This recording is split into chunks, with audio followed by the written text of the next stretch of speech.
नमस्कार। आज हम मुंशी प्रेमचंद की एक बहुत ही जानी मानी और शायद सबसे ज्यादा चर्चा में रहने वाली कहानी कफन के कुछ खास हिस्सों पर बात करेंगे। जी नमस्कार। हाँ, कफन वाकई एक ऐसी कहानी है जो सोचने पर मजबूर कर देती है। बिल्कुल, हमारे पास कहानी के कुछ अंश है और हम कोशिश करेंगे कि घीसू और माधव जो इसके मुख्य पात्र हैं, उनके जरिए प्रेमचंद समाज की किस असलियत को सामने ला रहे हैं इसे समझें। हाँ, क्योंकि ये पात्र बहुत ही अजीब से लगते हैं पहली नजर में। सही कहा।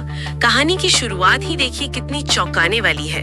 झोंपड़े के बाहर बाप बेटा अलाव जलाकर बैठे हैं और अंदर बेटे की जवान बीवी बुधिया दर्द से तड़प रही है। बच्चा होने वाला है और उनकी बातें सुनकर ऐसा लगता है जैसे उन्हें कोई फिक्र ही नहीं या शायद उम्मीद भी नहीं कि वो बचेगी। हाँ, वो उदासीनता जो है वो बड़ी अजीब है। चलिए इसी को थोड़ा और खोलते हैं। तो ये घीसू और माधव है कौन? कहानी बताती है कि ये गांव के सबसे कामचोर लोगों में से है। जी, काम करना तो जैसे उनकी फितरत में ही नहीं। घर में दाना ना हो तो भी काम से बचेंगे। और गुजारा कैसे करते हैं? दूसरों के खेतों से मटर उखाड़ लिए, आलू खोद लिए। हाँ, चोरी चकारी से। और माधव भी बेटा होकर बिल्कुल बाप के नक्शे कदम पर। बिल्कुल, लेकिन यहाँ एक बात प्रेमचंद ने कही है जो सोचने वाली है। कौन सी?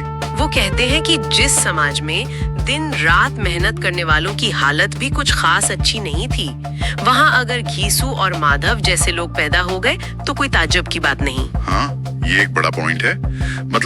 क्या उनकी कामचोरी सिर्फ उनकी कमी थी या उस व्यवस्था का भी नतीजा थी जहाँ मेहनत का फल नहीं मिलता था? सही बात। घीसू को शायद लगता था कि वो मेहनत करने वाले किसानों से ज्यादा विचारवान है, कि मेहनत करके भी क्या हासिल। पर समाज तो उसे निकम्मा ही समझता था। उसकी इस विचारवान होने से उसे कोई इज्जत नहीं मिली। और ये सब चल रहा है और अंदर बुधिया की हालत बिगड़ती जा रही है। हाँ, वो दर्द से चीख रही है और ये दोनों बाहर बैठकर खेत से चुराए हुए आलू भून रहे हैं। ये बात तो और भी परेशान करती है। माधव को डर है कि अगर वो अंदर गया तो घीसू ज्यादा आलू खा जाएगा। अपनी भूख की चिंता अंदर मरती हुई औरत की पीड़ा से ज्यादा बड़ी है। हाँ, यही तो। ये संवेदनहीनता कहाँ से आती है? देखिए, ये शायद चरम गरीबी और एक तरह की सामाजिक बेरुखी का नतीजा है। जब जिंदगी खुद इतनी मुश्किल हो, हर वक्त बस पेट भरने की फिक्र हो, तो शायद दूसरों को दर्द महसूस करने की क्षमता वो खत्म सी हो जाती है।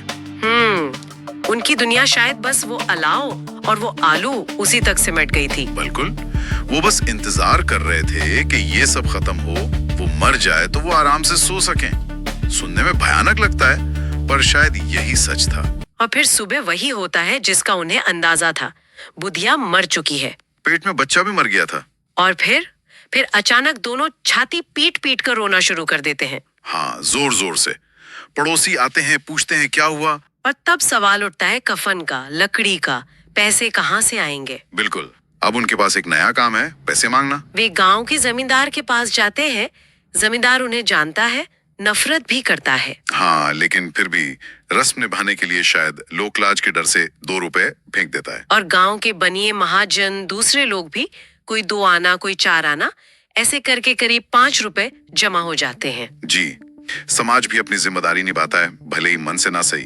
जमींदार का वो पैसे फेंकना, वो भी उस समय के रिश्तों को दिखाता है ना। हाँ बिल्कुल, कोई हमदर्दी नहीं, बस एक रस्म।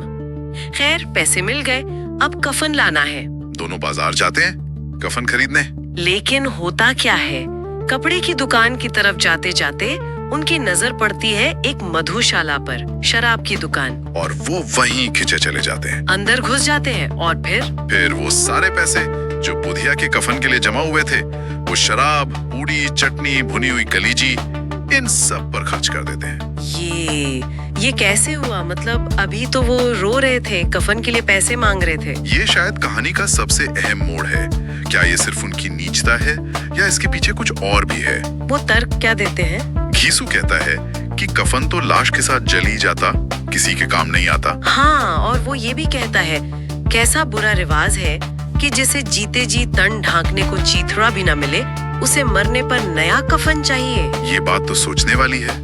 क्या ये उनका समाज पर गुस्सा है? शायद, और शायद उस निराशा से, उस भूख से एक पल के लिए छुटकारा पाने की एक बेताब कोशिश भी, कि कम से कम उनकी आत्मा तो तृप्त हो जाए। हाँ, घीसू कहता है, हमारी आत्मा प्रसन्न हो रही है तो क्या उसे पुण्य ना होगा? और माधव भी कहता है, बड़ी अच्छी थी बेचारी, मरी तो खूब खिला पिलाकर, जैसे मरने के बाद ही सही उसे अच्छा खाना मिला उनके जरिए। ये कितना अजीब तर्क है। बिल्कुल, ये उनके अपने आप को सही ठहराने का तरीका है। वो उस नशे में, उस खाने में जिंदगी की सारी कड़वाहट, सारी तकलीफें भूल जाना चाहते हैं। और फिर कहानी का अंत वो भी कम चौंकाने वाला नहीं है। हाँ, पेट भर गया, नशा चढ़ गया, माधव ने बची हुई पूड़ियां उठाई और बाहर बैठे एक भिखारी को दे दी। जी, और लिखा है कि उसने जीवन में पहली बार दान देने का गौरव अनुभव किया। दान भी दिया, वाह। हाँ, और फिर दोनों नशे में वहीं गाने लगते हैं, नाचने लगते हैं। वो गाना ठगिनी क्यों नैना झमकावे, और नाचते गाते वहीं गिर पड़ते हैं बेहोश। और उधर झोंपड़े में बुधिया की लाश पड़ी है बिना कफन के।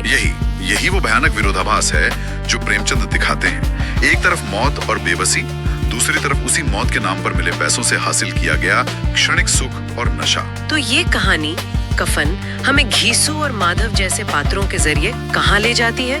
ये गरीबी, भूख, सामाजिक उदासीनता और शायद मानवीय मूल्यों के पतन की एक बहुत ही कड़वी तस्वीर है। हाँ, और ये पात्र ना पूरी तरह बुरे हैं ना अच्छे, वो जैसे अपनी परिस्थितियों की पैदाइश लगते हैं। प्रेमचंद यहाँ सिर्फ गरीबी की कहानी नहीं कह रहे हैं ना? नहीं, बिल्कुल नहीं। वो एक गहरा सवाल छोड़ जाते हैं कि क्या भूख और अभाव इंसान को इस हद तक बदल सकते हैं कि वो सही गलत, नैतिक अनैतिक, अपना पराया, ये सारे भेद भूल जाएं। और उनका ये व्यवहार क्या सिर्फ उनकी अपनी कमी है? नहीं, ये उस समाज की, उस व्यवस्था की विफलता का भी आईना है जो अपने सदस्यों को इंसान की तरह जीने का हक, बुनियादी जरूरतें और सम्मान तक नहीं दे पाती। और ये सवाल आज भी उतना ही जरूरी लगता है कि घीसू और माधव की इस हालत के लिए कौन जिम्मेदार था, वो खुद या वो पूरा सिस्टम जिसमें वो जी रहे थे? बिल्कुल, ये कहानी हमें अपने समाज और उसमें इंसान की जगह पर सोचने को मजबूर करती है, हमेशा। वाकई कफन एक ऐसी कहानी है जिसे पढ़कर मन में कई दिनों